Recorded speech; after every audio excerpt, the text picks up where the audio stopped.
नमस्कार शेतकरी मित्रांनो, जय श्रीराम. मी Girish Rajput, Axon agri science private limited या कंपनीचा प्रतिनिधी. शेतकरी मित्रांनो, मी आज आलोय दिंडोरी तालुक्या येथील मोवाडी या गावात. शेतकरी बंधूंनी आपली ॲक्सन ॲग्री सायन्स प्रायव्हेट लिमिटेड या कंपनीची ब्रोकली म्हणजेच एलिझा याची लागवड केली होती. तरी शेतकरी बंधूंचा आपण परिचय जाणून घेऊया. दादा नमस्कार. नमस्कार. आपलं नाव, गाव, मोबाईल नंबर सांगता का? माझं नाव सार्थक केदारनाथ थेटे, गाव मोवाडी, मोबाईल नंबर 72 18 55 27 45. बरोबर. दादा ही तुम्ही कोणत्या व्हरायटी लागवड केली? एलिझा.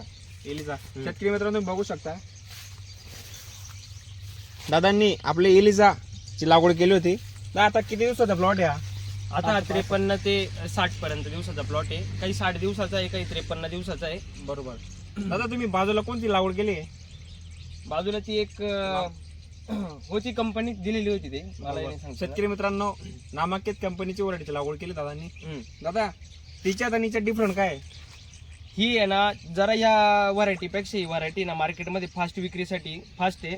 हिचा स्टंप पण जाड आहे. जसं की आपण हवा किंवा मग भरणीच्या वेळेस जसं रोप वागतं तसं ह्या व्हरायटीपेक्षा या व्हरायटीचं रोप बेस्ट आहे, वाकत नाही वगैरे. स्टम वगैरे जाड आहे, तिचा कॉम्पॅक्टनेस आहे ना, ग्रोथ चांगली आहे. वजन किती भरेल तुमच्या हिशोबाने? वजन आहे ना एक 400 ते 450 ग्रॅम पर्यंत कण भरेल. बरोबर. शेतकरी मित्रांनो तुम्ही बघू शकता, एकच नंबर माल आहे. आता हा अजून माल झालेला नाहीये, बरोबर, त्याला वेळ आहे. बरोबर. ग्रीनरी बघू शकता, कॉम्पॅक्टनेस, जबरदस्त क्वालिटी आहे. व्यापारीचं काय म्हणणं होतं आपल्या व्हरायटी बद्दल? मागणी जास्त. व्यापारीचं म्हणणं आहे की तुम्ही हा माल असेल तर आणा बुवा.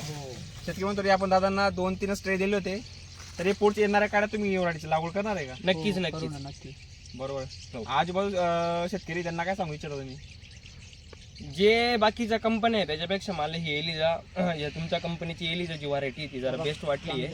हा, मी जर बाकीच्यांना पण सजेस्ट करेल जे ब्रोकोली लावतात त्यांना की तुम्ही एकदा ही व्हरायटी लावून बघा. बरोबर. तरी शेतकरी बंधून तुम्ही बघू शकता, बाजूला ते त्यांचेच काका आहे, चुलता, त्यांनी पण लागवड केली आहे. हा, त्यांचा काय फीडबॅक होता याच्याविषयी? हा, ते पण म्हणजे त्यांना पण आता ते तुम्हाला जाताना सांगून गेले, हा भेटले की पुढची वेळेस त्यांना पण ट्रेला पण हा पाहिजे पाहिजे ना. तुम्ही नाशिक मधले इतर शेतकऱ्यांना काय सांगू इच्छिता? ही व्हरायटी लागवड केली पाहिजे का नाही केली पाहिजे? नक्कीच केली पाहिजे. धन्यवाद मित्रांनो.